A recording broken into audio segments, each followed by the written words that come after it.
The Way to Rainy Mountain by N. Scott Momaday. Preface. The Way to Rainy Mountain was first published 25 years ago. One should not be surprised, I suppose, that it has remained vital and immediate, for that is the nature of story, and this is particularly true of the oral tradition, which exists in a dimension of timelessness. I was first told these stories by my father when I was a child. I do not know how long they existed before I heard them. They seem to proceed from a place of origin as old as the earth. The stories in The Way to Rainy Mountain are told in 3 voices. The first voice is the voice of my father, the ancestral voice, the voice of the Kiowa oral tradition. The second is the voice of historical commentary, and the third is that of personal reminiscence, my own voice.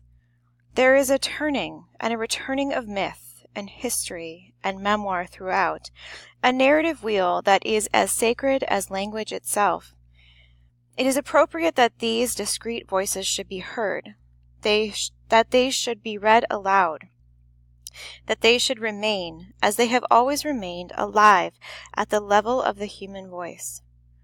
At that level their being is whole and essential. In the beginning was the Word, and it was spoken. The Way to Rainy Mountain is dedicated to my parents, whose spirit informs it.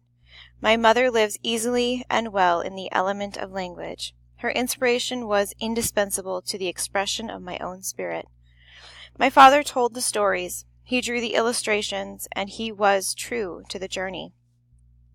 He was a man who bore dreams to me and to the world.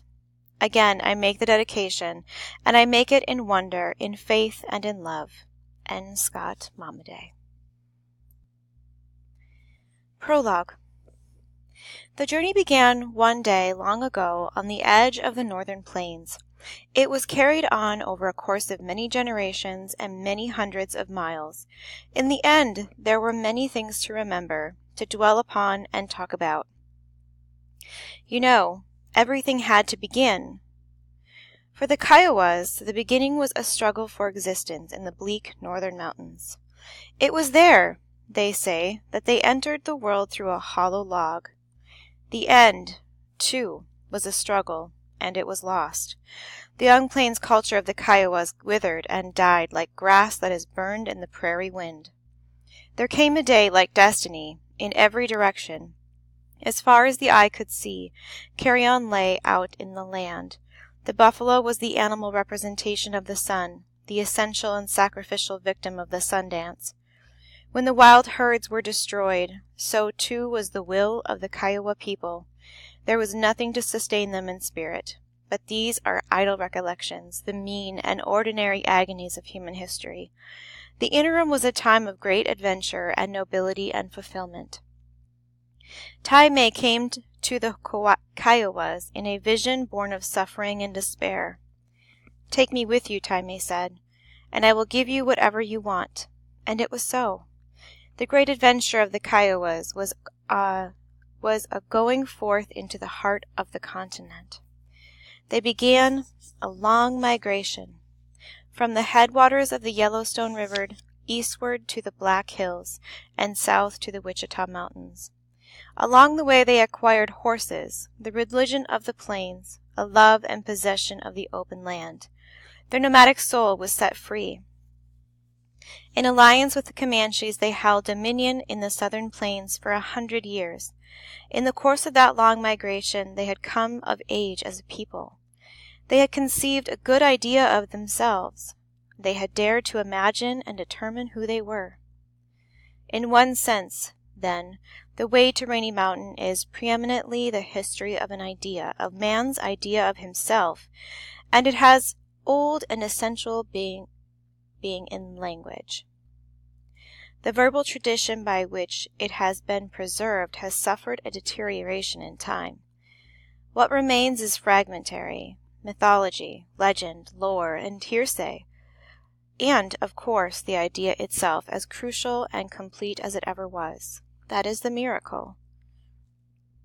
The journey herein recalled continues to be made anew each time the miracle comes to mind, for that is peculiarly the right and responsibility of the imagination. It is a whole journey, integrate with motion and meaning, and it is made with the whole memory, that experience of the mind which is legendary as well as historical, personal as well as cultural. And the journey is an evocation of three things in particular: a landscape that is incomparable, a time that is gone forever, and the human spirit which endures. The imaginative experience and the historical express equally the traditions of man's reality. Finally, then, the journey recalled is among other things the revelation of one way in which these traditions are conceived, developed, and interfused in the human mind. They are on the way to Rainy Mountain, many landmarks, many journeys in the one. From the beginning, the migration of the Kiowas was an expression of the human spirit, and that expression is most truly made in terms of wonder and delight. There were many people, and oh, it was beautiful.